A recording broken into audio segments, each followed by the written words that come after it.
All right, thank you, everybody. Yeah, Will stole my joke, but they wanted the best to go first. So, all right, so yeah, I'm Ryan. I'm the worship pastor here.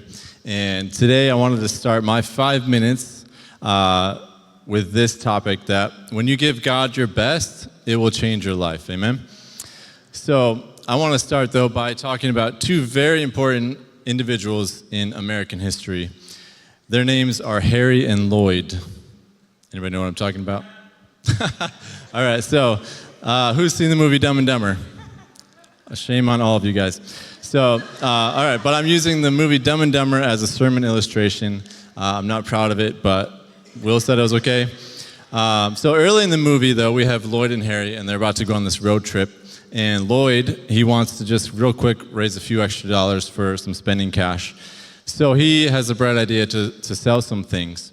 One of the things that he wants to sell, and he decides to sell, is a pet bird named Petey. The only problem was that this bird was dead, and the boy he sold it to was blind. So it's safe to say that wasn't a great gift, right? Can we agree on that? But Lloyd just wanted to do the quick thing. He wanted to raise a few extra dollars. He wanted to get this result, but he took the easy way. But if you're like me, I mean, you can kind of relate to that. Sometimes I like being lazy. Sometimes it's okay. So when I lose the remote for my TV, I have an app on my phone that I can turn into the remote for the TV. Or who remembers having to run the 1.5 miles in high school? Yeah. So I'm certainly no Olympian, so I just wanted to finish the thing. Some of my classmates would just walk the whole thing. But as long as they got in under, I think it was 13 minutes, then they passed. But sometimes taking the lazy way isn't the best, like in relationships, for example. And also, let's look at the Israelites. So the Israelites were these people that God had rescued out of slavery from Egypt. He kept them alive in the desert. He would provide for them time and time again. He brought them into the promised land.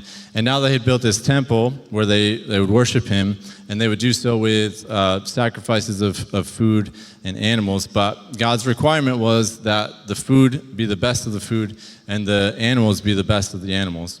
So God wanted good gifts. He wanted worthy sacrifices. Unfortunately, though, the Israelites decided to be lazy and complacent.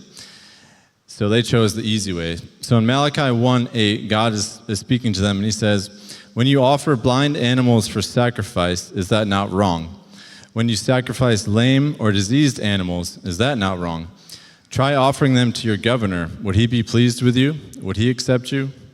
And earlier, God had also mentioned how their food was defiled. So after all that God had done for them, you would think that they would want to give God their best, right? Instead, they were giving their worst, their rotten food, lame animals, and God was not pleased. So the question is then, why should we give God our best? The answer is because it honors him, and in return, he honors us. Like 1 Samuel 2:30 says, "Those who honor me, I will honor, but those who despise me will be disdained."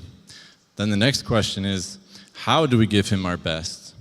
I mean, obviously, in today's day and age, we're not sacrificing animals, right? Right? Okay.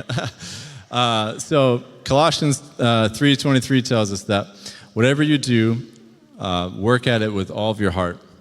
So are you giving your best to your spouse? Are you giving your best to your kids? How about at work or at church?